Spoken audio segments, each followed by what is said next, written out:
Hello दोस्तों, स्वागत है आपका कंप्यूटर नॉलेज पर आधारित वीडियो सीरीज के इस तीसरे लेसन में, जिसमें हम बात करेंगे कंप्यूटर्स या साइबर सिक्योरिटी की। तो जब हम बात साइबर सिक्योरिटी की करते हैं तो इसमें जो पहला वर्ड आता है वो है साइबर। साइबर वर्ड का पहले हम मीनिंग देखते हैं जरा। साइबर वर्ड का मीनिंग है, जनरली अब जब डिक्शनरी में ढूंढेंगे तो इसका मीनिंग मिलेगा कंप्यूटर्स और कंप्यूटर नेटवर्क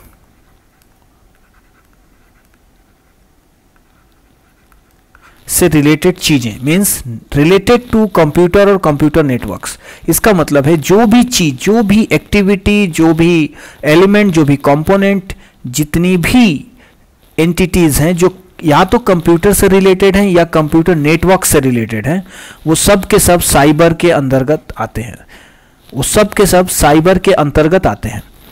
इसका मतलब एक ब्रॉड व्यू आपको मिल गया होगा कि साइबर का मतलब है कंप्यूटर और कंप्यूटर नेटवर्क से रिलेटेड कोई भी एक्टिविटी, कोई भी एलिमेंट, कोई भी कंपोनेंट, कोई भी एंटिटी। ओके, और जब इसकी सिक्योरिटी की बात हो तो हम उस पूरे टर्म को ऑल एंड होल कहते हैं साइबर सिक्योरिटी, और कई बार इसको कंप्यूटर या नेटवर्क सिक्योरिटी भी कहा जाता है। ठीक है, तो एक ओवरऑल हमने देखा कि जब भी कंप्यूटर या कंप्यूटर से रिलेटेड कोई भी चीज, कोई भी उसका कंपोनेंट, कोई भी उसका एलिमेंट, या जब दो कंप्यूटर आपस में जुड़ते हैं यानी कि कंप्यूटर नेटवर्क से रिलेटेड कोई भी चीज या कोई भी एक्टिविटी, जब उसके सिक्योरिटी की बात हम करते हैं उसे ही हम साइबर सिक्योरिटी कहते हैं। ठीक, अब किस तरह से इसकी सिक्योरिटी, मतलब हम इसकी सिक्योरिटी के बारे में क्या बात करना चाहते हैं, तो उसको हम जनरली समझते हैं। इसको हम दो कैटेगरी में देख सकते हैं। पहला हार्डवेयर,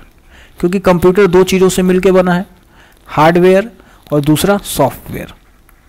तो ये जो सिक्योरिटी है, साइबर सिक्योरिटी, ये भी दो भागों में बांटा जा सकता है, एक हार्डवेयर सिक्योरिटी और एक software security. Because cyber security का मतलब ही है कंप्यूटर और कंप्यूटर से रिलेटेड या कंप्यूटर नेटवर्क से रिलेटेड जितनी भी चीज़ें उनकी सिक्योरिटी। तो जो हार्डवेयर की सिक्योरिटी है ये पूरी तरह से किस पर डिपेंड करता है या किसके अधीन है, मतलब इस पर पूरी तरह से कंट्रोल होता है उस कंप्यूटर के ऑनर का। राइट, लाइक आपके कंप्यूटर में आपने यूपीएस नहीं लगा के रखा है और पावर के ज़्यादा फ्लक्चुएशन से उसका मदरबोर्ड उड़ गया या पावर सप्लाई उड़ गई, तो ये हार्डवेयर फेलियर कहा जाता है या हार्डवेयर इनसिक्योरिटी कही जाती है, या ये कहा जाता है कि कंप्यूटर का हार्डवेयर सिक्योर नहीं है। तो ये पूरी तरह ऑनर के हाथ में होता है, ये ऑनर इसको संभालता है, क्योंकि यहाँ तक रीच दूसरों की नहीं होती। तो ये जो सिक्योरिटी, हार्डवेयर सिक्योरिटी है, इसको हम पूरी तरह ओमिट कर देते हैं, because it is very much related to the owner of the hardware who is using the computer or the any computing device।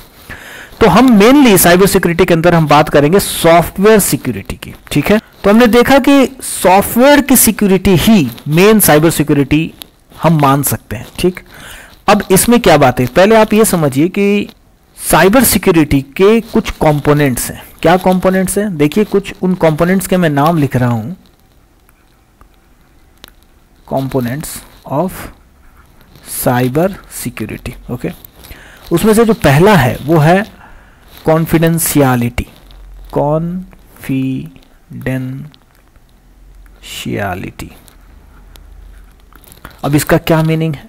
इसका मीनिंग है ये एक साइबर सिक्योरिटी के कुछ एलिमेंट्स हैं, कुछ क्या कह सकते हैं, बेसिस हैं, कुछ कंपोनेंट्स हैं, और वो कंपोनेंट्स एकदम निर्धारित हैं।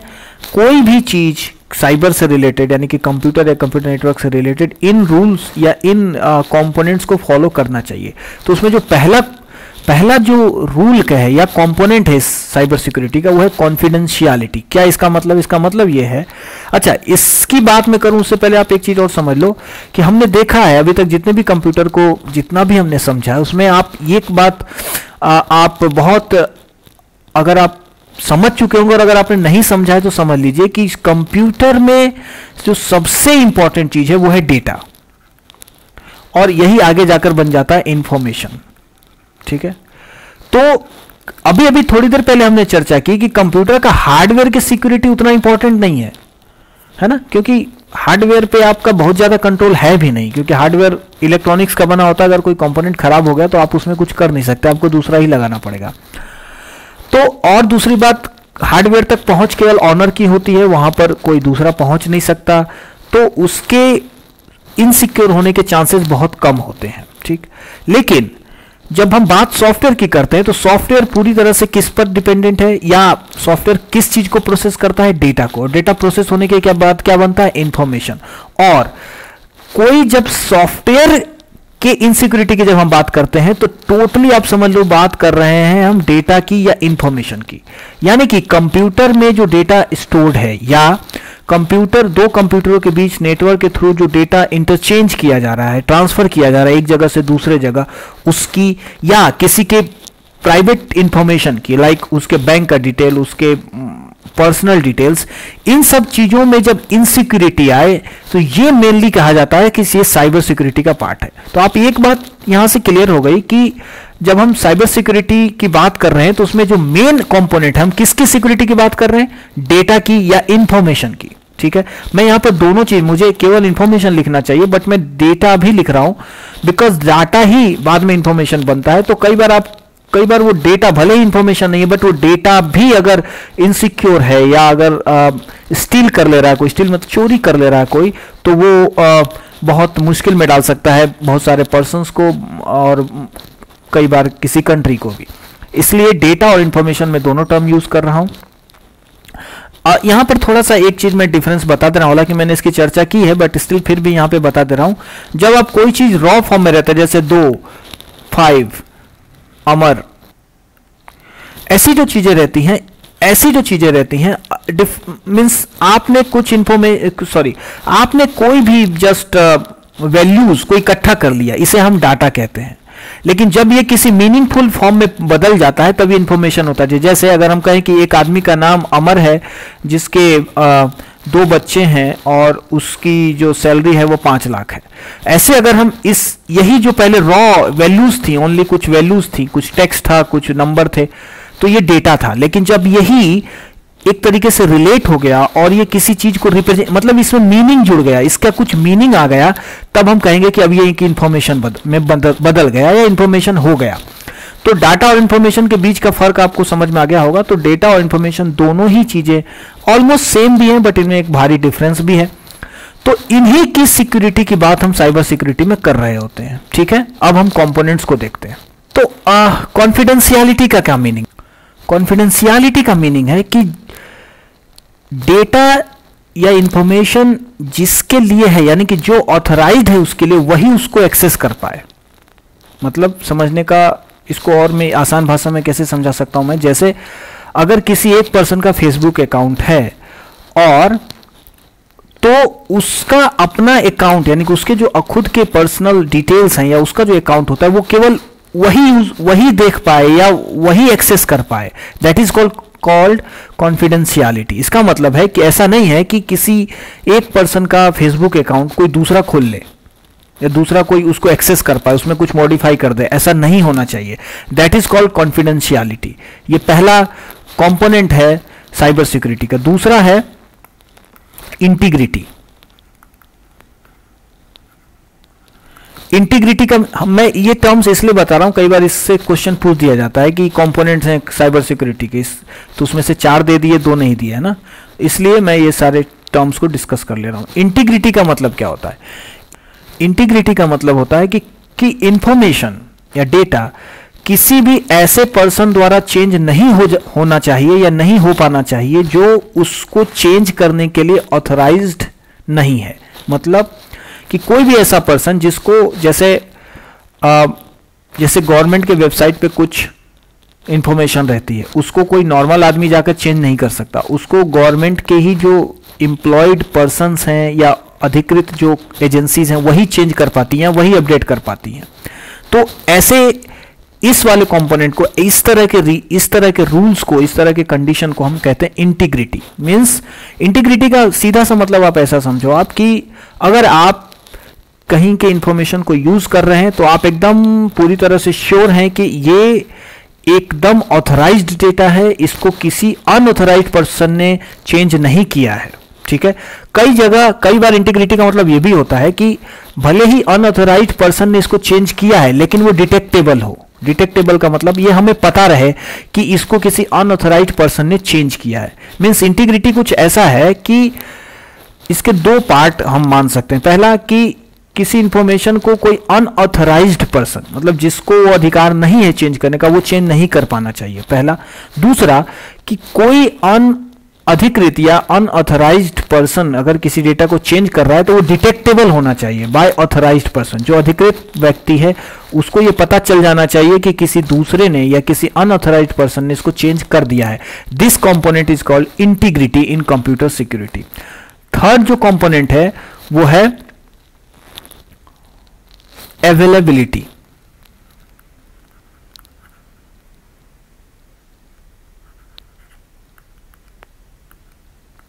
अवेलेबिलिटी का क्या मीनिंग है? अवेलेबिलिटी का मतलब है कि इंफॉर्मेशन या डाटा या रिसोर्स के बारे में मैंने कई बार डिस्कस किया है कंप्यूटर साइंस में। Everything is a resource, okay.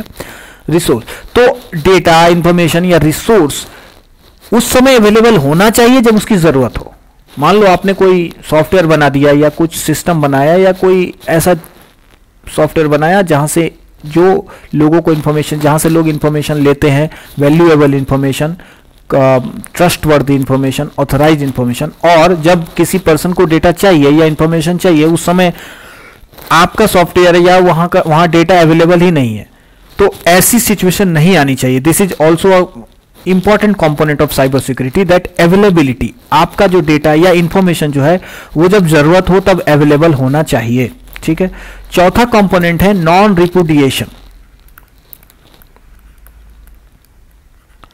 ये क्या कंपोनेंट है? नॉन रिपुडिएशन क्या कहता है? ये कंपोनेंट साइबर सिक्योरिटी का कहता है कि अगर किसी पर्सन ने कोई इंफॉर्मेशन किसी को भेजा है या किसी पर्सन ने किसी दूसरे पर्सन से इंफॉर्मेशन लिया है, तो जिस व्यक्ति ने या जिस पर्सन ने इंफॉर्मेशन दिया है वो इससे मना नहीं कर सकता कि ये इंफॉर्मेशन मैंने दिया है।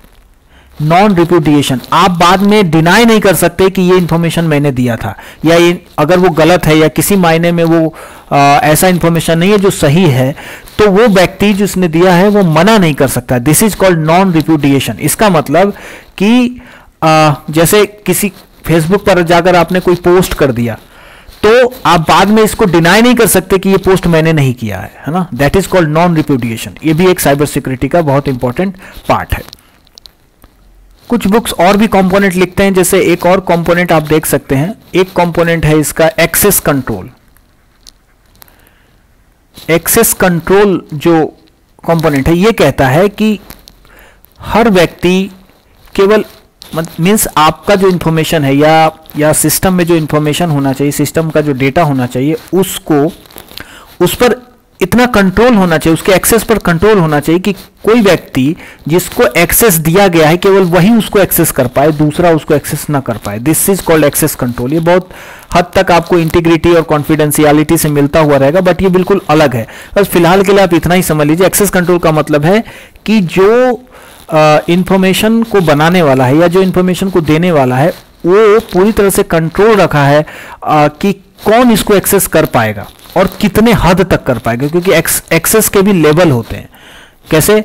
एक जो केवल देख पाएगा, एक एक्सेस लेवल है जो केवल देख पाएगा, एक एक्सेस लेवल ऐसा है जो देख भी पाएगा और उसमें थोड़े बहुत चेंजेस भी कर पाएगा, एडिट कर पाएगा, और एक और लेवल है जो उसको डिलीट भी कर पाएगा। एक और चेंजेस है जो किसी ने एडिट किया उसको अप्रूव कर पाएगा। मीन्स एडिट मैंने कर दिया लेकिन वो तुरंत एडिट नहीं होगा, वो अभी कैश में या बफर में रखा हुआ है, वो जब कोई अगला अप्रूव करेगा जिसके पास हायर लेवल ऑफ एक्सेस है तब वो चेंजेस एक्चुअली में होंगे। तो इस तरह के different type of access level होते हैं, वो एक्सेस कंट्रोल कहलाते हैं, ठीक है।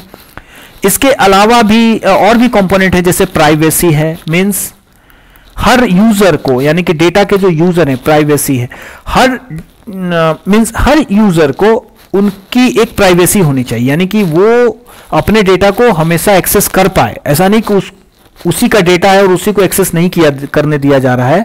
उसके अलावा अगर वो चाहे तो किसी और को भी अपने डेटा का एक्सेस दे सकता है। That is called privacy. अपनी प्राइवेसी को वो खुद मैनेज कर पाए user, that is called privacy. ये भी एक साइबर सिक्योरिटी का कंपोनेंट है। और भी कंपोनेंट है जैसे क्रिप्टोग्राफी। क्रिप्टोग्राफी क्या होता है? PHY। क्रिप्टोग्राफी क्या होता है? एक टेक्निक है। इसमें क्या करते हैं हम, सिंपल डेटा को या हमारे ओरिजिनल डेटा को हम कुछ इनकोड कर देते हैं। इसकी कुछ कोडिंग मीन्स इसको क्या करते हैं, दूसरे लैंग्वेज, आप ऐसा कह सकते हैं, किसी दूसरे एकदम कॉम्प्लेक्स लैंग्वेज में बदल देते हैं। जैसे आपने लिखा I am a good boy, तो उसको मैं कुछ इस तरीके से कर दूं कि उसके पूरे लेटर्स इधर उधर हो जाएं और उसमें आई एम, ये जो कैरेक्टर्स आप यूज करें, इसके अलावा कुछ इसके जगह पे दूसरे कैरेक्टर्स आ जाएं, कुछ भी लैटिन वर्ड्स, लैटिन अल्फाबेट के लेटर्स आ जाएं, हिंदी के लेटर्स आ जाएं, कुछ नंबर्स आ जाए, ऐसे कुछ मिक्स होके कुछ और ही बन जाए, तो उसको देखकर आप कोई सिंपली समझ नहीं पाएगा कि ये क्या है। तो उसको वो हमने कहा ये डेटा जो है इनक्रिप्टेड हो गया। जो हमारा टेक्स्ट था, जो हमारा ओरिजिनल टेक्स्ट था, वो था प्लेन टेक्स्ट। अब उस टेक्स्ट को हमने क्या किया, इनकोड कर दिया, इनक्रिप्ट कर दिया क्रिप्टोग्राफी के थ्रू। तो अब क्या हो गया, वो इनक्रिप्टेड डेटा हो गया। और फिर जहां पर, और इस इनक्रिप्टेड डेटा को हमने ट्रांसफर कर दिया, तो वो डेटा अगर किसी को मिल भी जाए, किसी तरह उसने, अगर किसी ने एक्सेस भी कर लिया, तो भी वो उसमें से इंफॉर्मेशन नहीं निकाल पाएगा। तो इंफॉर्मेशन कब निकलेगा, जब वो जहां रिसीव हो गया वहां पर वो बंदा उसी मेथड से डिकोड करेगा, तब उसको वही प्लेन टेक्स्ट फिर से मिल जाएगा, I am a good boy. तो इस प्रोसेस को हम क्रिप्टोग्राफी कहते हैं। तो ये भी एक साइबर सिक्योरिटी का कंपोनेंट है।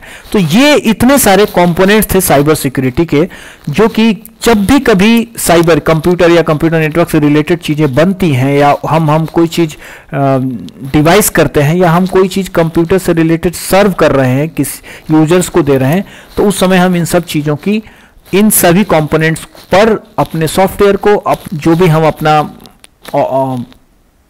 प्रोडक्ट बना के ला रहे हैं, प्रोडक्ट मीन्स कंप्यूटर प्रोडक्ट्स, उनमें हम इन सभी चीज़ों पर देखते हैं कि हमारा प्रोडक्ट इन सब चीज़ों पर खरा उतर रहा है या नहीं। और हम भी जब किसी सॉफ्टवेयर को यूज़ करें, किसी वेबसाइट को यूज़ करें, तो हमें ये सब चेक करना चाहिए कि ये सभी कंपोनेंट्स पर ये वेबसाइट या ये एप्लीकेशन या ये सॉफ्टवेयर खरा उतर रहा है कि नहीं। अगर ये इसमें से किसी भी एक पर वो खरा नहीं उतर रहा है, इसका मतलब आपका जो डेटा होगा वो सिक्योर नहीं होगा। ठीक है, तो हमने देख लिया कि साइबर सिक्योरिटी का मीनिंग क्या है और साइबर सिक्योरिटी के कंपोनेंट्स क्या हैं। अब हम बात करते हैं साइबर अटैक के बारे में, है ना। साइबर सिक्योरिटी ब्रीच कब होती है? एक वर्ड है ब्रीच, जिसको नहीं पता उसको मैं बता देता हूं। ब्रीच का मतलब होता है साइबर सिक्योरिटी को भेदना, मीन्स साइबर सिक्योरिटी को तोड़ देना, उसे कहते हैं ब्रीच, ब्रीचमेंट। ठीक है, तो साइबर ब्रीच कैसे किया जाता है? तो साइबर ब्रीच करने के लिए क्या करना पड़ता है? साइबर अटैक, यानी कि जो कोई भी इस साइबर सिक्योरिटी को तोड़कर अनऑथराइज्ड रूप से, आपको अभी तक ये समझ में आ गया होगा कि साइबर सिक्योरिटी सभी लोग कोशिश करते हैं कि हम रखें, लेकिन कोई जो लोग साइबर सिक्योरिटी को तोड़ना चाहते हैं, वो क्यों तोड़ेंगे?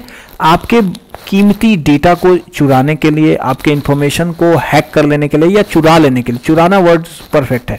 तो अनऑथराइज्ड एक्सेस, डेटा का अनऑथराइज्ड एक्सेस करने के लिए ही साइबर सिक्योरिटी की ब्रीचिंग की जाती है, साइबर सिक्योरिटी को तोड़ा जाता है। ठीक है, तो साइबर सिक्योरिटी को तोड़ने के लिए क्या करना पड़ता है? साइबर अटैक, है ना। अटैक वर्ड आप जानते हो, कोई देश किसी दूसरे पर अटैक कर दिया, कोई पर्सन किसी दूसरे पर अटैक कर दिया, है ना। तो ऐसे क्या होता है साइबर के वर्ल्ड में या कंप्यूटर सिक्योरिटी के वर्ल्ड में, क्या होता है? साइबर अटैक करता है कौन? जो साइबर क्राइम करने वाला बंदा है, वो किस तरह से साइबर क्राइम करेगा? साइबर अटैक करके। ठीक है, तो यहीं से एक और वर्ड मिला, साइबर क्राइम। ठीक है, देखिए इन सब चीजों को जरा हम समझ लेते हैं। यहीं पे cyber crime, cyber attack, cyber crime, cyber breach या ब्रीचिंग, ये क्या है? तो कंप्यूटर या कंप्यूटर से रिलेटेड टूल्स का यूज करके कोई भी अगर आप अपराध करते हैं तो वो साइबर क्राइम कहलाता है। समझ में आया बात? कंप्यूटर या किसी भी कंप्यूटिंग डिवाइस या इंटरनेट या नेटवर्क्स का यूज करके, क्योंकि ये सब कंप्यूटर के कंपोनेंट है ना, कंप्यूटर नेटवर्क्स के, तो किसी भी कंप्यूटिंग डिवाइस या कंप्यूटर का प्रयोग करके अगर कोई अपराध किया जाता है या अगर कोई क्राइम किया जाता है, तो उसे हम साइबर क्राइम कहते हैं। ठीक है, और साइबर क्राइम कैसे किया जाता है? साइबर अटैक के थ्रू। ठीक। तो अगर आप अनऑथराइज किसी का डेटा या किसी का कंप्यूटर एक्सेस करते हैं, वो भी साइबर क्राइम में आएगा, है ना। अगर आप अनऑथराइज किसी को कुछ मैसेज बार बार भेजते हैं, परेशान कर रहे हैं, मेंटली उसको हैरेस कर रहे हैं, that is also a kind of cyber crime, means वो भी एक साइबर अपराध है, ठीक है। तो आप न्यूज़ में आए दिन पढ़ते भी होंगे साइबर क्राइम पर तमाम रूल्स बनते हैं, है ना। आप सोशल मीडिया पे कई लोग किसी को कुछ भी मैसेज भेज देते हैं, वो सब साइबर क्राइम्स हैं और कई लोग पकड़ाते भी हैं। कुछ रिलीजियस या किसी की भावनाओं को आहत करने वाले आपने पोस्ट कर दिया, that is also coming into the category of cyber crime. तो साइबर क्राइम के बारे में आपको बहुत ज़्यादा एहतियात रखने की ज़रूरत है। हम साइबर क्राइम पर फिर से बात करेंगे, बट साइबर क्राइम कैसे किया जाता है? साइबर अटैक के थ्रू। सारे साइबर क्राइम साइबर अटैक के थ्रू नहीं किया जाता। साइबर क्राइम एक बहुत ब्रॉड कैटेगरी है, बट उसमें से एक कैटेगरी है साइबर अटैक, ठीक है। तो जब भी आप किसी कंप्यूटर या किसी डेटा या किसी इंफॉर्मेशन को अनऑथराइज रूप से एक्सेस करने की कोशिश करेंगे या कोई करता है, तो वो क्या करता है? साइबर अटैक, ठीक है। तो साइबर अटैक कितने तरह से किया जा सकता है उसको हम देखते हैं। ऐसा देखिए, साइबर अटैक कोई ऐसा नहीं है कि किसी पर बम फेंक दिया, ऐसा नहीं है। साइबर अटैक एक बहुत ही योजनाबद्ध तरीके से किया जाता है और उसमें जितना साइबर अटैकर का रोल है उतना ही रोल होता है जिस पर वो अटैक किया गया, उसका भी उतना ही रोल होता है। हाँ, 50-50 रोल्स होते हैं दोनों के, है ना। ये एक तरफ से कभी भी हो नहीं, मतलब एक तरफ से किया तो एक ही तरफ से जाएगा, बट केवल अगले के यानी कि अटैकर के चाहने से नहीं होता है ये। इसमें जो साइबर जो जिस पर वो अटैक होता है, विक्टिम जो होता है, उसका भी रोल होता है। तो हम इसको ऐसे देखते हैं, sources of cyber attack, means किसी पर साइबर अटैक किस किस तरह से किया जा सकता है। तो पहला जो उसमें से तरीका वो है डाउनलोडेबल प्रोग्राम्स, है ना। ये सबसे पहला और सबसे आसान तरीका है। क्या इसमें क्या होगा कि साइबर अटैकर जो है वो कुछ प्रोग्राम्स जो आप इंटरनेट से, हमें बहुत तरह के सॉफ्टवेयर की जरूरत पड़ती है, प्रोग्राम्स की जरूरत पड़ती है ना। तो आप जाते हैं इंटरनेट से डाउनलोड कर लेते हैं। कई बार साइबर अटैकर जो होता है इन्हीं प्रोग्राम्स में अटैकिंग वाले सॉफ्टवेयर से अटैकिंग वाले कोड्स लिख कर रखे रहता है। आप उस प्रोग्राम को डाउनलोड करेंगे और उसको एग्जीक्यूट कराएंगे अपने कंप्यूटर में, उसके साथ ही वो जो कोड है जो कि अटैकिंग के लिए लिखा है वो भी एग्जीक्यूट होगा और आपके कंप्यूटर पे साइबर अटैक हो जाएगा। वो जिस भी पर्पस से लिखा हो गया हो वो काम कर देगा वो। तो ये पहला ऑप्शन है, यानी कि पहला सोर्स है जिससे कि साइबर अटैक आपके कंप्यूटर पे हो सकता है। दूसरा जो सोर्स है उसमें है क्रैक्ड सॉफ्टवेयर्स। अब ये समझो आप, क्रैक्ड सॉफ्टवेयर्स क्या होता है कि जब कोई कंपनी या कोई पर्सन जब कोई सॉफ्टवेयर बनाता है तो उसमें क्या करता है, वो उसकी कुछ फीस रखता है, उसकी कुछ अमाउंट रखता है कि इतने आप मुझे पे करेंगे तो ये सॉफ्टवेयर आप लीजिए, यूज़ करिए, उसका लाइसेंस देता है। लेकिन इंटरनेट पर बहुत सारे आपको हर सॉफ्टवेयर के ऑलमोस्ट क्रैक्ड सॉफ्टवेयर मिलेंगे। उसमें क्या होता है, कोई दूसरा जो क्रैकर जिसको कहते हैं वो बंदा क्या करता है, उस सॉफ्टवेयर को लेता है और उसकी जो लाइसेंस वाली जो पार्ट होती है उसको क्रैक कर देता है, यानी कि अब वो सॉफ्टवेयर लाइसेंस नहीं मांगेगा।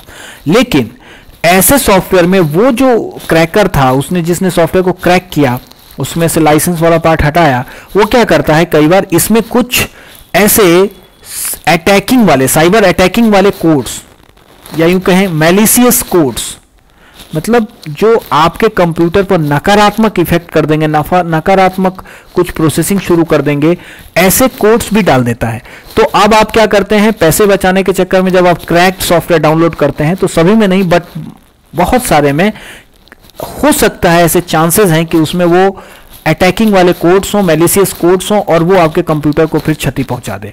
तो दूसरा जो सोर्स हो सकता है वो क्रैक्ड सॉफ्टवेयर हो सकता है। तीसरा ईमेल अटैचमेंट्स हो सकते हैं। ये जो ईमेल अटैचमेंट वाला जो सोर्स है, इसका यूज करके बहुत बार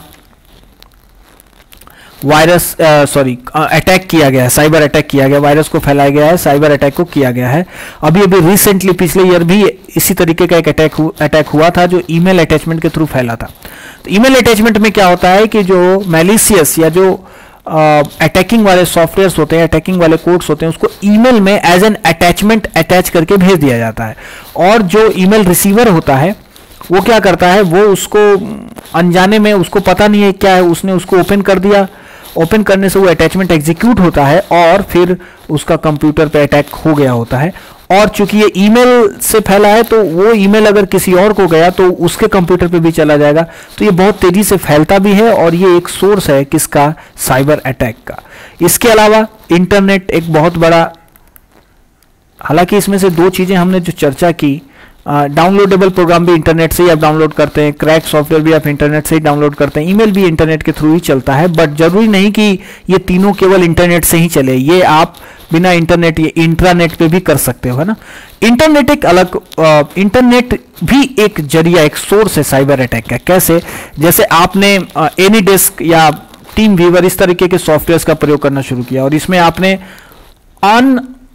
ऑथराइज्ड पर्सन को गलती से किसी को अपने कंप्यूटर का एक्सेस दे दिया, इस केस में भी इंटरनेट का यूज करके आपके कंप्यूटर पर अटैक हो सकता है, ठीक है। इसके अलावा कोई जो अगर आपका जो कनेक्शन है, इंटरनेट है या कंप्यूटर है, वो बहुत ज़्यादा सिक्योर नहीं है और आप जो कनेक्शन यूज कर रहे हैं या आप जिस वेबसाइट के साथ आपका आप इंटरनेट का यूज करके जिस वेबसाइट के साथ आप डेटा गेट कर रहे हैं या डेटा भेज रहे हैं, कई बार क्या करता है जो अटैकर होता है वो बीच में ही आपके डेटा को कैच कर सकता है। अगर वो डेटा अच्छी तरीके से सिक्योर नहीं है, सुरक्षित नहीं है, तो वो बीच में ही, मीन्स आपके कंप्यूटर से उस सर्वर तक डेटा जाने के बीच में ही डेटा को इंट्रूड करके और डेटा ले सकता है कि आप क्या डेटा भेज रहे हैं। तो इसलिए ट्रांसमिशन में भी, यानी कि डेटा ट्रांसमिशन में भी जहां इंटरनेट का एक्चुअल प्रयोग होता है, उस समय भी डेटा को सिक्योर करना बहुत जरूरी। तो एक इंटरनेट भी एक बहुत बड़ा सोर्स है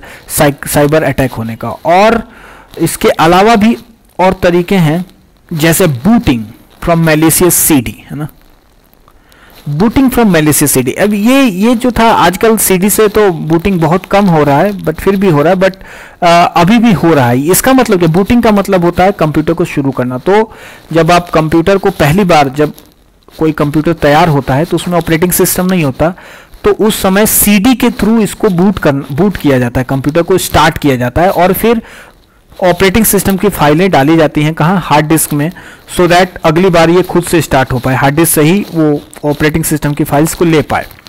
तो इस केस में अगर आपका जो बूटिंग वाला सीडी है उसी में कुछ अटैकिंग सॉफ्टवेयर या मैलिशियस सॉफ्टवेयर रखे हुए हैं या मैलिशियस कोड्स हैं, तो क्या होगा कि बूटिंग टाइम से ही आपका जो कंप्यूटर है वो अटैकिंग के अंदर आ गया, है ना। अब कोई भी आपके कंप्यूटर को आसानी से अटैक कर पाएगा या जो अटैकर है वो आसानी से एक्सेस कर पाएगा।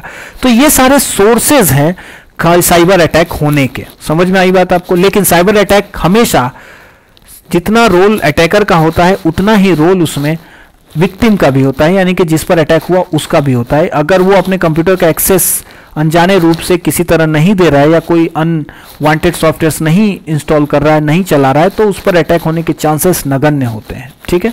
अब हम देखते हैं कि कौन से वो प्रोग्राम है जो एक्चुअली में अटैक करते हैं, है ना। तो ऐसे सारे प्रोग्राम जो किसी कंप्यूटर को किसी भी तरह से क्षति पहुंचा सकते हैं, नुकसान पहुंचा सकते हैं, उन्हें हम एक खास नाम से जानते हैं, उन्हें कहते हैं मालवेयर। बहुत इंपॉर्टेंट पार्ट आ रहा है इस वीडियो का, आप इसको समझे ध्यान से। मालवेयर, मालवेयर का मतलब क्या है, ये दो वर्ड से बना है। एक मैलिशियस, इसके शुरू में जो MAL वर्ड है उसका मतलब है मैलिशियस। मैलिशियस का मतलब होता है जिसके विचार गंदे हों, जिसके विचार गलत हों, जो कुछ गलत करना चाहता हो। तो मैलिशियस थॉट से बनाए गए सॉफ्टवेयर्स को हम मालवेयर कहते हैं। समझ में आया बात। गंदे इरादों से या खराब इरादों से बनाए गए सॉफ्टवेयर्स को हम मालवेयर्स कहते हैं। अब यही मालवेयर वो एक्चुअल सॉफ्टवेयर्स हैं जो एक्चुअली में किसी कंप्यूटर को किसी न किसी रूप में क्षति पहुंचाते हैं, ठीक है। तो इन मालवेयर में सबसे पहले जो आता है वो आता है वायरस, और वायरस का ही एकदम बहुत ही क्लोज है वो है वॉर्म। तो ये दोनों ही WORM, वॉर्म, ये वायरस और वॉर्म दोनों ही एक प्रजाति के, एक जैसे हैं, बिल्कुल एक जैसे, थोड़ा सा इनमें डिफरेंस मैं बताऊंगा भी क्या है। और ये दोनों किसके अंदर आते हैं, मालवेयर के अंतर्गत। अब ये वायरस और वॉर्म करते क्या है, आप देखिए वायरस और वॉर्म क्या करते हैं, ये इनमें खास गुण होता है, ये सेल्फ रेप्लिकेटिंग होते हैं। Self replicating LICATING, replicating. Self replicating का मतलब होता है खुद को कॉपी कर लेते हैं, खुद को रेप्लिकेट, खुद के रेप्लिका बना लेते हैं, खुद के कॉपीज बनाते जाते हैं ये, और कितना भी बना सकते हैं ये। वायरस और वर्म दोनों में ये खासियत होती है कि ये खुद की कॉपीज बना सकते हैं। अब वायरस और वर्म में फर्क क्या है? वायरस को कोई एक ऐसा प्रोग्राम चाहिए जिसके थ्रू ये रन होगा, मतलब वायरस खुद रन नहीं होता कभी भी। वायरस को एक, जैसे हमारे बॉडी में भी जो वायरस होते हैं वो जब हमारे बॉडी के प्रोटीन से जुड़ता है तभी वो एक्टिवेट होता है, ऐसे वो हवा में रहे या ऐसे रहे तो वो अपने आप कुछ नहीं कर सकता। उसी तरह वायरस, जो कंप्यूटर वायरस है, वो क्या करता है, वो तभी एक्टिवेट होता है जब वो किसी दूसरे प्रोग्राम से जिससे वो जुड़ा है उसके एग्जीक्यूट होने पर ही एग्जीक्यूट होता है या एक्टिवेट होता है या अपने प्रोसेसिंग शुरू करता है। लेकिन वर्म की खासियत क्या है कि ये सेल्फ रेप्लिकेटिंग, यानी कि ये किसी दूसरे पर डिपेंड नहीं होता, किसी दूसरे प्रोग्राम पर डिपेंड नहीं होता, ये अपने आप खुद को रेप्लिकेट कर सकता है। उसके अलावा ये नेटवर्क का यूज करके, कंप्यूटर नेटवर्क का यूज करके खुद को फैला भी सकता है दूसरे कंप्यूटर से। मतलब एक कंप्यूटर पे अगर मान लो किसी तरह वायरस आ गया और ये कंप्यूटर किसी दूसरे कंप्यूटर से नेटवर्क के थ्रू जुड़ा है, तो वर्म जो है, एक तो पहले इसको दूसरे प्रोग्राम की जरूरत नहीं है, खुद को ही खुद से रेप्लिकेट यहां बनाने करने लगेगा, इस कंप्यूटर में अपने आप अपने कॉपीज बना देगा। उसके अलावा ये खुद ही यहां से यहां ट्रांसफर होकर इस कंप्यूटर में भी पहुंच जाएगा। तो वर्म ज्यादा खतरनाक होता है वायरस से इस मामले में, आप देख सकते हैं। लेकिन वायरस क्या है? वायरस अगर एक कंप्यूटर में है तो वो किसी एक प्रोग्राम के साथ चिपका हुआ है। जब तक ये प्रोग्राम एग्जीक्यूट नहीं होगा, अगर ऑनर ने इस प्रोग्राम को, कंप्यूटर के ऑनर ने, यूजर ने इस प्रोग्राम को एग्जीक्यूट नहीं किया, तब तक ये वायरस एग्जीक्यूट नहीं होगा, भले ही वो उस कंप्यूटर में है। तो ये वायरस और वर्म की डेफिनेशन है। ये मालवेयर्स के सबसे उत्तम उदाहरण है। ये दोनों ही आपके कंप्यूटर को क्षति पहुंचा सकते हैं सेम रूप से। क्या क्या क्षति पहुंचा सकते हैं? देखिए, ये आपके सारे कंप्यूटर के डेटा को डिलीट कर सकते हैं। दूसरा, ये आपके सारे कंप्यूटर के डेटा को करप्ट कर सकते हैं। करप्ट मींस है डेटा, डिलीट नहीं हुआ, बट आप रीड नहीं कर पाएंगे, यूज नहीं कर पाएंगे। तीसरा, ये आपके रैम में अपने आप को कॉपी करके भर लेंगे, यानी कि आपके रिसोर्स को पूरी तरह भर देंगे, यानी कि आप कोई प्रोग्राम ही रन नहीं कर पाओगे। क्यों? क्योंकि आपका रैम हमेशा भरा हुआ है। रैम में वायरस या वर्म ने इतनी कॉपीज अपनी बना दी कि पूरा रैम ही भर गया वायरस से ही, और आप दूसरा प्रोग्राम रन ही नहीं कर पाओगे क्योंकि रैम में जगह ही नहीं बचा। ये कर सकते हैं, यानी कि ब्लॉकेज कर सकते हैं सॉफ्टवेयर को, पूरी तरह हैंग हो जाएगा कंप्यूटर। चौथा, ये क्या कर सकते हैं? आपके बूट सेक्टर में, यानी कि जहां से कंप्यूटर एक्चुअली, जब आप पावर स्विच ऑन करते हैं तो जो बूटिंग एरिया होता है, जहां से एक्चुअली ऑपरेटिंग सिस्टम शुरू होता है, उसको जाकर डिलीट कर सकते हैं, उसको करप्ट कर सकते हैं। डिलीट या करप्ट दोनों कर सकते हैं। तो उससे क्या होगा? आपका कंप्यूटर फिर से स्टार्ट ही नहीं होगा, अगली बार स्टार्ट होगा ही नहीं, बिकॉज बूटिंग सेक्टर जो है, बूट सेक्टर जो है, वहां के फाइल्स हट गए या करप्ट हो गए, अब वो रीड नहीं कर पा रहा। ठीक है, ये सारे काम। उसके अलावा बायोस को भी ये चेंज कर सकता है, बायोस को डिलीट कर सकता है। बायोस क्या होता है? हर कंप्यूटर का एक बायोस होता है। बायोस का मतलब होता है बेसिक इनपुट आउटपुट सिस्टम। एक खास तरीके का सिस्टम होता है जो इनिशियल फेज होता है, जहां से ही ये कंप्यूटर मशीन जो है वो समझता है कि कहां से मुझे इनपुट लेना है, कहां से आउटपुट लेना है, कहां से रीड करना है, बूट सेक्टर कहां है। इसको जाकर वो करप्ट कर सकता है। कौन? वायरस और वर्म। तो वायरस या वर्म जो दोनों हैं, ये बहुत ही खतरनाक तरह के मालवेयर्स हैं और ये बहुत ज्यादा क्षति पहुंचा सकते हैं आपके कंप्यूटर को। ठीक है, वायरस का फुल फॉर्म यहां बता देना बहुत इंपॉर्टेंट हो जा रहा है। वायरस का जो फुल फॉर्म होता है वो होता है वाइटल इंफॉर्मेशन। वाइटल मतलब होता है जरूरी, है ना, इंफॉर्मेशन, जरूरी इंफॉर्मेशन, है ना, vital information resource under seize. इसका मतलब है वायरस क्या करता है? आपके वाइटल इंफॉर्मेशन और रिसोर्सेज को सीज कर देगा। यही है वायरस। ठीक है, क्लियर है? तो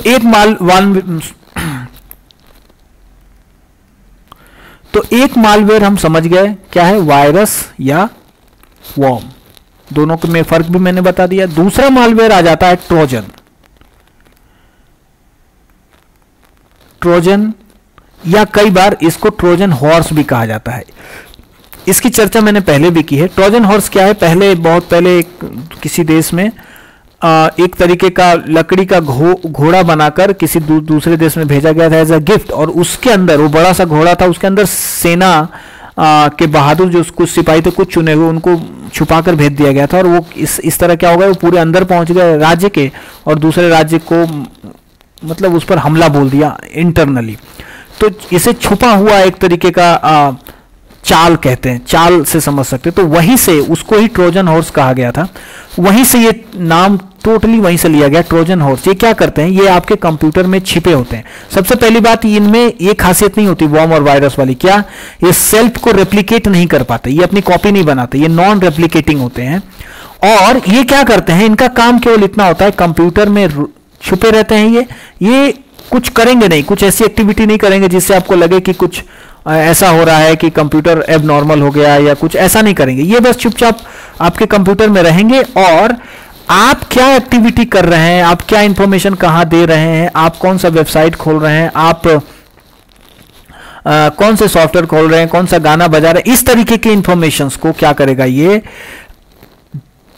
चुपके से आपको बिना बताए, है ना, किसी और वेबसाइट पर ट्रांसफर करता रहेगा। यानी कि किसी और जगह ये ट्रांसफर करता रहेगा डेटा को, यानी कि डेटा को स्टील करेगा। स्टील मतलब चुराएगा, चोरी से कहीं और भेजेगा, है ना, अनधिकृत रूप से। ठीक है, इसको हम कई बार स्पाईवेयर में भी इसको माना जाता है। स्पाईवेयर भी हम पढ़ेंगे अभी। स्पाईवेयर क्या होता है, ऐसे सॉफ्टवेयर जो स्पाई का काम करे, जो और कुछ ना करे, कंप्यूटर की किसी क्रियाविधि में कोई वो व्यवधान उत्पन्न नहीं करेगा, कंप्यूटर एकदम नॉर्मल चलेगा, ना तो सेल्फ रेप्लिकेट करेगा, ना किसी प्रोग्राम को रोकेगा। बट आप क्या कर रहे हैं, आपकी हर एक्टिविटी को, कंप्यूटर पर हो रहे हर एक्टिविटी को कहीं और अनअधिकृत रूप से, अनऑथराइज्ड रूप से ट्रांसफर करता रहेगा। इसे कहते हैं ट्रोजन हॉर्स। ठीक है, तीसरा जो मालवेयर का प्रकार है उसमें आता है स्पाईवेयर। हालांकि इसके बारे में पहले ही चर्चा कर दिया, बट स्पाईवेयर एक ट्रोजन हॉर्स से थोड़ा सा डिफरेंट है। ट्रोजन हॉर्स क्या करता है, किसी प्रोग्राम के साथ डाउनलोड होता है और वो चुपचाप जैसे ही प्रोग्राम एग्जीक्यूट हुआ ये अपने आप को वहां इंस्टॉल कर लेगा और चुपचाप बस डेटा को आपके कहीं और भेजता रहेगा। स्पाईवेयर्स क्या होते हैं, स्पाईवेयर्स भी बिल्कुल बहुत हद तक ट्रोजन हॉर्स जैसे होते हैं, लेकिन इसमें थोड़ी सी अलग कैटेगरी होती है। स्पाईवेयर और ट्रोजन हॉर्सेस में क्या फर्क है, देखो आप, ये फर्क देखने से आपको ट्रोजन हॉर्स के बारे में और भी जानकारी मिल जाएगी। कैसे, स्पाईवेयर क्या करता है, स्पाईवेयर कुछ एक्टिविटी नहीं करेगा, ये केवल स्पाई का काम करता है। लेकिन ट्रोजन हॉर्सेस कुछ एक्टिविटी भी कर सकता है, आपको पता नहीं चलेगा बट ये कर सकता है। कैसे, क्या क्या, जैसे ट्रोजन हॉर्स क्या करेगा, एक अनऑथराइज्ड रिमोट लिंक क्रिएट कर देगा इंटरनली, जिससे क्या होगा, कोई अगला बंदा, जैसे ये आपके कंप्यूटर में ट्रोजन हॉर्स है, तो ये क्या किया, इसने इंटरनली एक लिंक क्रिएट कर दिया, कहां, एक दूसरे कंप्यूटर जहां पर अटैकर बैठा हुआ है, इसके थ्रू एक लिंक बन गया, आपको नहीं पता है, और ये इंटरनली इस लिंक के थ्रू आपके कंप्यूटर के डेटा को या कंप्यूटर की गतिविधि को एक्सेस कर पाएगा ये, यानी कि इसका एक्सेस ये चला गया। एनी डेस्क जैसा प्रोसेस इंटरनली आपको बिना बताए ट्रोजन हॉर्स करवा सकता है। इसके अलावा ट्रोजन हॉर्स क्या कर सकता है, ट्रोजन हॉर्स चुपके से, आपको नहीं पता है बट इंटरनली ये क्या कर सकता है, इंटरनेट से जाकर और भी दूसरे मालवेयर्स को डाउनलोड कर सकता है। मतलब एक बार किसी प्रोग्राम के थ्रू ट्रोजन हॉर्स आपके कंप्यूटर में आ गया, ये इंस्टॉल हो गया, ये रन कर रहा है, आपको पता भी नहीं है। अब ये क्या कर सकता है, ये इंटरनली आपके इंटरनेट का एक्सेस का यूज करके जाएगा किस अपने जहां भी उसका प्री डिफाइंड सर्वर होगा वहां पे जाएगा, वहां से कुछ मैलिशियस और सॉफ्टवेयर्स को ले आएगा और इंस्टॉल करवा देगा। तो ये भी काम कर सकता है ट्रोजन हॉर्स, बट स्पाईवेयर ऐसा नहीं करता। इसके अलावा ट्रोजन हॉर्स आपके इंफॉर्मेशन को चुरा सकता है। इसके अलावा ट्रोजन हॉर्स और क्या कर सकता है, जैसे आपके कंप्यूटर में बहुत सारे डेटा फाइल्स हैं, इसको क्या करेगा ट्रोजन हॉर्स, इनक्रिप्ट कर देगा। अभी मैंने इनक्रिप्ट की बात समझाई थी। इनक्रिप्शन में क्या होता है, किसी डेटा को हम बदल देते हैं, किसी दूसरे फॉर्म में चेंज कर देते हैं ताकि वो नॉर्मली रीडेबल ना हो। फिर जब हम उसको डिकोड करते हैं, इनकोडिंग में चेंज हो गया, वो डिकोड करते हैं तो फिर से वो इंफॉर्मेशन हमें मिल जाती है सेम टू सेम। तो ट्रोजन हॉर्स क्या करता है, कई बार आपके डेटा को, कंप्यूटर में जितने भी डेटा है उसको चेंज कर देगा, इनक्रिप्ट कर देगा या इनकोड कर देगा। तो अब क्या होगा इनकोड करने से, चूंकि ट्रोजन हॉर्स ने कर दिया, तो अब आप जब इसको खोलने जाएंगे, आपका कोई फाइल था वर्ड का या एक्सेल का, आप इसको खोल नहीं पाएंगे क्योंकि अभी इनकोडेड हो गया है।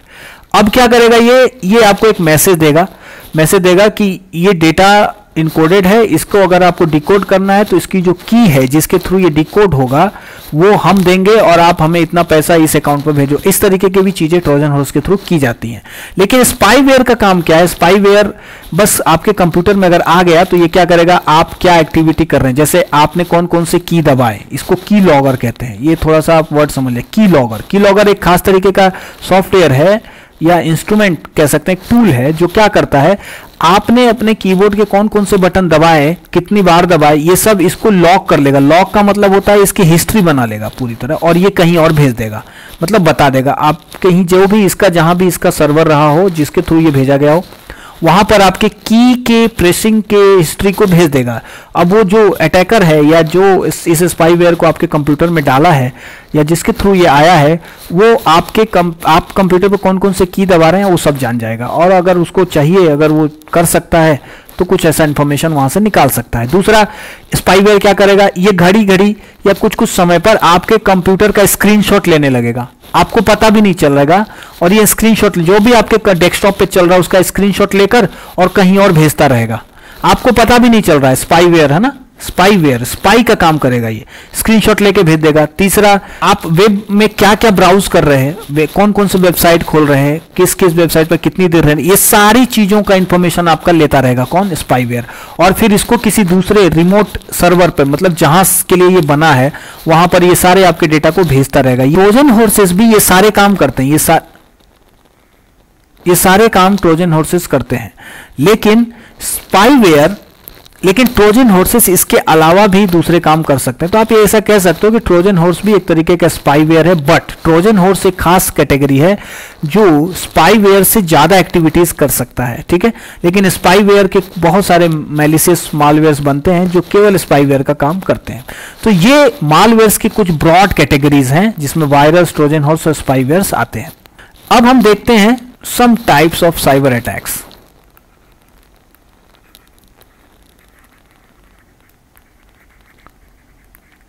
सम टाइप्स में क्यों बोल रहा हूं, सम टाइप्स में इसलिए बोल रहा हूं क्योंकि अभी अभी जो हमने मालवेयर्स पढ़े, virus, worms, Trojan horses, spyware, ये सब भी साइबर अटैक के एग्जांपल्स हैं। लाइक अगर आपके कंप्यूटर में किसी ने वायरस किसी भी तरह अगर इंट्रोड्यूस करवा दिया तो वो वायरस वो सारे काम कर सकता है जो उस अटैकर ने चाहे होंगे। उसी तरह वॉर्म भी कर सकता है, उसी तरह ट्रोजन हॉर्स भी अगर किसी ने आपके कंप्यूटर में किसी भी तरह इंजेक्ट कर दिया तो ट्रोजन हॉर्सेस वो सारे काम कर लेगा। एक तरीके के सब अटैक हैं। उसी तरह स्पाईवेयर भी साइबर सिक्योरिटी को ब्रीच कर रहा है ना, तो ये भी एक अटैक है।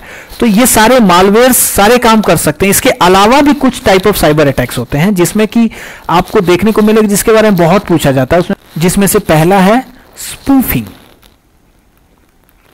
ये क्या होता है स्पूफिंग? स्पूफिंग एक खास तरीके की टेक्निक है जिसमें हम क्या करें, स्पूफ का मतलब होता है छद्मवेश धरना। छद्मवेश धरने का मतलब है ऐसा रूप रखना, ऐसा रूप बना लेना जो एक्चुअल नहीं है, जो किसी और की कॉपी जैसा अपने आप को बनाकर दिखाना, यानी कि अगले को बेवकूफ बनाना, इसको कहते हैं स्पूफिंग। इसका मतलब इसमें हम क्या करते हैं, इसमें क्या होता है, जैसे आपको किसी गवर्नमेंट ऑर्गेनाइजेशन से आपको कोई मेल आया, तो क्या होगा, कोई अटैकर सेम तरह के ईमेल आईडी से आपको एक ईमेल कर देगा, तो आपको क्या लगेगा कि ये उस गवर्नमेंट डिपार्टमेंट से आया है, जबकि उसको किसी ने स्पूफ किया, यानी कि वो कहीं और से भेजा गया बट वो लग रहा है कि उस ऑर्गेनाइजेशन से आया है। तो ऐसे चीजों को हम स्पूफिंग कहते हैं। तो आप एक एग्जांपल तो मैंने बता दिया, ईमेल स्पूफिंग हो सकती है। इसके अलावा स्पूफिंग में क्या हो सकता है, इसके अलावा हो सकता है जैसे कि कोई मैसेज आ गया आपको कहीं से कि आपके अकाउंट में ऐसा ऐसा हो रहा है और आपको ये एक्टिविटी करनी है, ये भी एक तरीके की स्पूफिंग है। आपको लग रहा है कि ये किसी बैंक से आया है, आप जिस बैंक को यूज करते हैं वहां से आया है, जबकि ये किसी ने स्पूफ किया है, किसी ने इस तरह से उसको भेजा है या इस तरह से कर दिया, मतलब कंप्यूटर नेटवर्क का यूज इस तरह किया, स्पूफ कर दिया कि आपको लगने लगा कि ये वहां से आया है, जबकि ये आया किसी अटैकर की तरफ से है। उसी तरह स्पूफिंग में क्या होता है कि कोई वेबसाइट का लिंक आपको भेज दिया जाता है और जब आप वहां जाते हैं तो आपको लगता है कि ये वही वाला ओरिजिनल वेबसाइट है और आप उसको उसी तरह यूज करने लगते हैं, वो वेबसाइट समझकर जो आप रेगुलर यूज करते हैं, लेकिन जबकि वो स्पूफ्ड वेबसाइट है, वो उसकी कॉपी है जो आप को उस तरह दिखाया जा रहा है, इस तरह भ्रम में डाला जा रहा है कि ये उस तरह की है। ये सारे टेक्निक्स, ये सारी चीजें स्पूफिंग में आती है, यानी कि किसी एक्चुअल एंटिटी को कॉपी करके, एग्जैक्ट कॉपी नहीं, उसका परसेप्शन यानी कि रॉन्ग परसेप्शन बनाकर आपको दिखाना स्पूफिंग कहलाता है ना। यानी कि यूजर को एक तरीके से भ्रम में डालकर और ओरिजिनल एंटिटी या ओरिजिनल जो सेंडर या ओरिजिनल जो प्रोवाइडर है उसके जगह पे अटैकर अपने कंटेंट को प्रोवाइड कराए या अपने कंटेंट को रखे यूजर के सामने, इसे हम स्पूफिंग कहते हैं। ठीक है, तो ये बहुत ज़्यादा एग्जाम में पूछा जाता है स्पूफिंग के बारे में, तो इसलिए मैंने इसको सबसे पहले रखा। दूसरा इसी से मिलता जुलता है फिशिंग। ये भी एक टेक्निक है।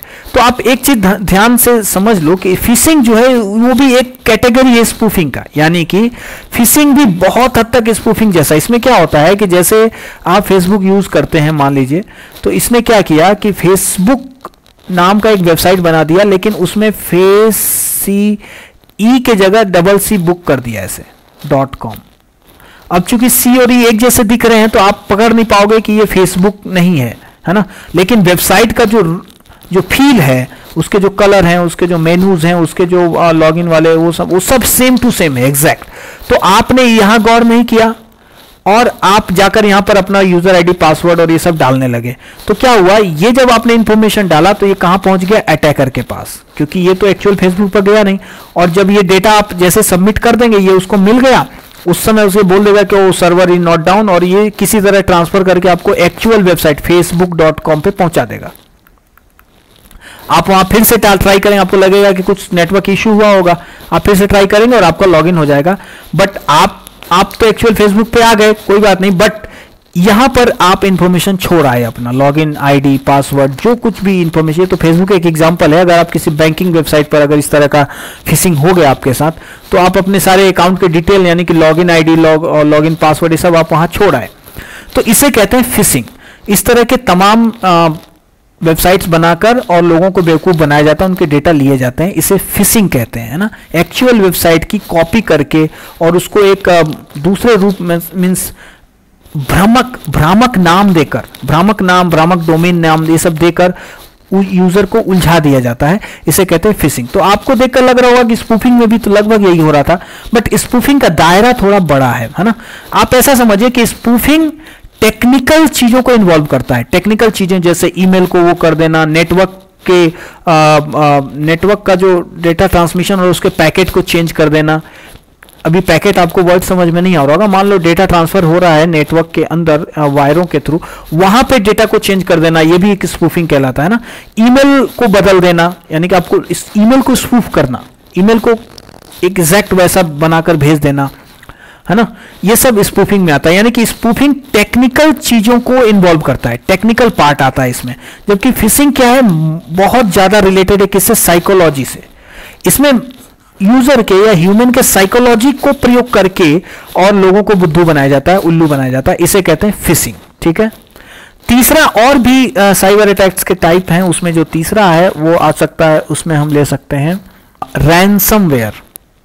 इसका नाम आपने सुना या नहीं सुना पता नहीं। रैंसमवेयर क्या होता है, देखो ये आपको लग रहा होगा मालवेयर, स्पाईवेयर, है ना, उसी जैसा वर्ड आ रहा है रैंसमवेयर। ये भी एक मालवेयर है। ये क्या करता है, मैंने ट्रोजन हॉर्स के समय इसका एग्जांपल दिया था। इस अटैक में क्या किया जाता है कि कोई एक ट्रोजन हॉर्स या कोई वॉर्म या किसी तरीके का कोई मालवेयर आपके कंप्यूटर में किसी तरह इंजेक्ट हो जाता है। कैसे इंजेक्ट हो जाएगा, सारे रिसोर्सेज आप जान गए, ईमेल के थ्रू आ सकता है, आप कोई प्रोग्राम डाउनलोड किए किसी वेबसाइट से उसके थ्रू आ सकता है, या किसी पेन ड्राइव में पहले से हो वो आपने लगाया उसके थ्रू आ सकता है।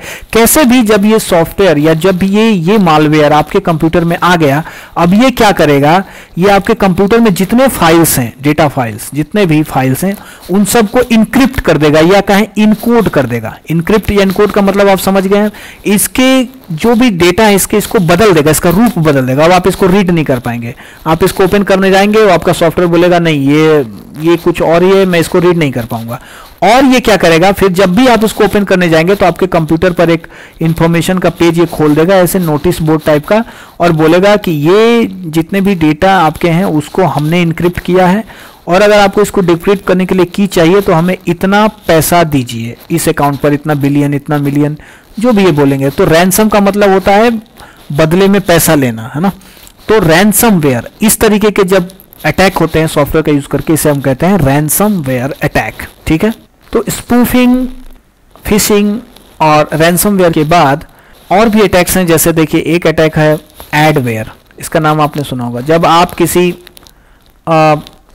आजकल तो एडवेयर इतने ज्यादा हो गए, आप किसी वेबसाइट यूट्यूब पे भी आप वीडियो देखते हैं तो उसमें भी एड्स आते हैं ना, इसे हम एडवेयर कहते हैं। इस तरह के मैलिशियस प्रोग्राम जो आपके कंप्यूटर में एड्स की बढ़ोतरी कर दे आपके कंप्यूटर। जैसे आपने कभी तो जरूर देखा होगा क्रोम को जब आप यूज करते हैं तो किसी वेबसाइट पर जब आप कभी कभी जाएंगे वो कुछ बोलेगा, येस नो पूछेगा, आपको समझ नहीं आएगा, आपने येस कर दिया तो क्या होगा, कुछ एक्सटेंशन अपने आप इंस्टॉल हो जाएगा क्रोम में।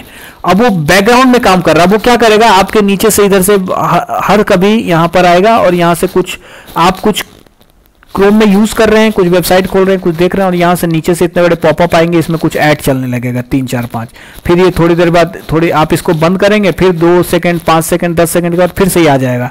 इस तरह के जो ये आपके जो एक्चुअल वर्क है उसको बाधित करेगा, आपको रोकेगा।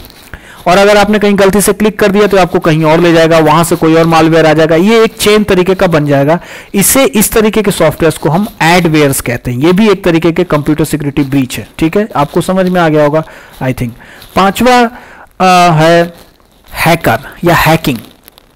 देखिए हैकिंग में क्या होता है, किसी कोई बंदा या कोई जो हैकर है, जो अटैकर है, वो क्या करता है, किसी कंप्यूटर का एक्सेस ले लेता है, अनऑथराइज्ड एक्सेस, मतलब उसको उस कंप्यूटर के ऑनर ने, जो एक्चुअल यूजर है उस कंप्यूटर का, उसने उसको एक्सेस नहीं दिया है, बट हैकर क्या करता है, नेटवर्क का यूज करके या नेटवर्किंग में कुछ ब्रीच करके, या इस कंप्यूटर में कोई ऐसा सॉफ्टवेयर होगा जो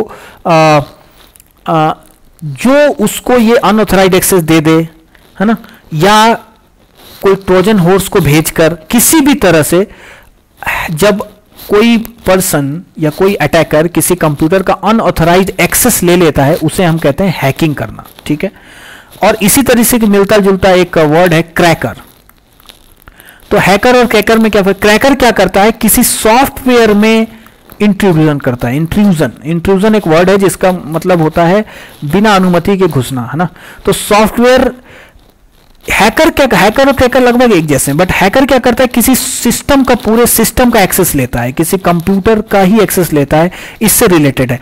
क्रैकर क्या करता है, किसी सॉफ्टवेयर के एक्सेस को लेकर और उसको ब्रेक करता है, यानी कि उसके लाइसेंस को तोड़ देगा, उसमें जो भी सिक्योरिटी मेजर्स रहेंगे उसको तोड़ देगा, उसको इनसिक्योर बना देगा।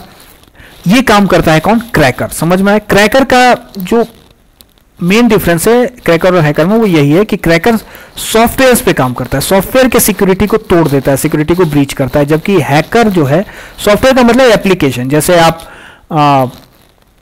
कोई वीडियो एडिटिंग एप्लीकेशन यूज कर रहे हैं, वो पेड आता है, कोई आप कैड नाम का एक सॉफ्टवेयर है, डिजाइनिंग सॉफ्टवेयर, वो यूज कर रहे हैं, वो पेड आता है, फोटोशॉप जो पेड है। तो इस तरीके के जो पेड सर्विसेज हैं, इसमें सिक्योरिटी लगे होते हैं कि आप इसको अनऑथराइज्ड एक्सेस नहीं कर सकते और बिना लाइसेंस के यूज नहीं कर सकते। लेकिन क्रैकर्स क्या करते हैं, उस सिक्योरिटी को तोड़ देते हैं। अब कोई भी इसको बिना की के भी यूज कर पाएगा। इसे, ऐसे पर्सन को कहते हैं क्रैकर्स या क्रैकिंग, है ना। ऐसे अटैक को क्रैकिंग कहते हैं। इसके अलावा स्पैम भी एक तरीके का साइबर अटैक है ना। स्पैम में क्या होता है, स्पैमिंग में क्या होता है कि एक ही ईमेल एक्चुअली एक ही ईमेल, ये ईमेल किसी ऐड से हो सकता है, ऐड से रिलेटेड हो सकता है, ऐड मतलब विज्ञापन से रिलेटेड हो सकता है, या कोई गलत जानकारी फैलाने से हो सकता है, या कोई ट्रोजन हॉर्स फैलाने से, कोई वॉर्म फैलाने से, कोई वायरस को डिस्ट्रीब्यूट करने से रिलेटेड हो सकता है, कुछ से भी रिलेटेड हो सकता है। यानी कि ये ऐसा इसमें इंफॉर्मेशन होता है जो यूजर के काम का, जिसको ये भेजा जा रहा है उसके किसी काम का नहीं है ना। और ये एक साथ बहुत सारे पर्सन्स को भेजा जाता है, इसे कहते हैं स्पैम। ठीक है, जब एक ही ईमेल एक साथ बहुत सारे यूजर्स को भेजा जाए, और जो ऐसे यूजर्स को भेजा जाए जिसके वो किसी काम का नहीं है, ऐसे मेल्स को कहते हैं स्पैम। तो स्पैमिंग भी एक तरीके का साइबर अटैक है। इसके थ्रू क्या किया जाता है, स्पैमिंग के थ्रू आपको कोई ट्रोजन हॉर्स भेज सकता है, कोई वायरस भेज सकता है, कोई वॉर्म भेज सकता है, या अगर इन सब में से कुछ नहीं कर रहा है तो स्पैम भेज के आपके इनबॉक्स को फुल कर सकता है ना। ये भी एक तरीके का साइबर अटैक माना जाता है। ठीक है, इसके अलावा एक और है रूट किट। इसके बारे में भी मैं बता देता हूं। रूट किट क्या होता है? रूट किट क्या होता है कि रूट किट एक खास तरीके का अटैक है। इसमें जो सॉफ्टवेयर है या जो मालवेयर है वो कहां चला जाता है, आपके बूट सेक्टर में। बूट सेक्टर क्या होता है, मैं थोड़ी देर पहले समझाया था। बूट सेक्टर क्या होता है, वो आपके हार्ड डिस्क का वो एरिया जहां पर एक्चुअली ऑपरेटिंग सिस्टम के स्टार्ट होने के कोड लिखे रहते हैं। तो जब आपका कोई जब मालवेयर है वो रूट किट में चला जाता है तो कंप्यूटर यानी कि ऑपरेटिंग सिस्टम के स्टार्ट होने के पहले ही ये मालवेयर स्टार्ट हो जाता है, और ये क्या करता है, फिर ये पूरी तरह से हार्डवेयर का एक्सेस ले सकता है। ये रूट किट मालवेयर, ये बहुत ज्यादा खतरनाक मालवेयर होता है रूट किट मालवेयर। अगर ये आपके किसी तरह कंप्यूटर में पहुंच गया तो अगली बार जब आपका कंप्यूटर रीस्टार्ट होगा तब ये क्या करेगा, ये पूरे रिसोर्सेस का आपका जो है पूरे रिसोर्सेज का एक्सेस ले लेगा। रिसोर्सेज मतलब हार्डवेयर्स का, है ना, मेमोरी का, प्रिंटर का, इनपुट आउटपुट डिवाइसेस का, सब चीज़ों का, क्योंकि ये ऑपरेटिंग सिस्टम के पहले ही स्टार्ट हो जाएगा और ऑपरेटिंग सिस्टम एक्सेस ले उससे पहले ही अपना एक्सेस जमा लेगा, तो ऑपरेटिंग सिस्टम इसको रोक नहीं पाएगा। तो भी एक तरीके का मालवेयर या अटैकिंग का टाइप है। ठीक है, अब हम चर्चा करते हैं कि साइबर अटैक से बचा कैसे जाए, है ना। साइबर अटैक से बचने के तमाम तरीके हैं, जिसमें से पहला है आप एंटीवायरस का प्रयोग करें। एंटीवायरस के तमाम, आप गूगल पे भी सर्च करके कुछ नाम आप देख लेना। एंटीवायरस के बहुत सारे एग्जाम्पल्स हैं आपके सामने, जैसे अवास्ट है, मैकएफी है,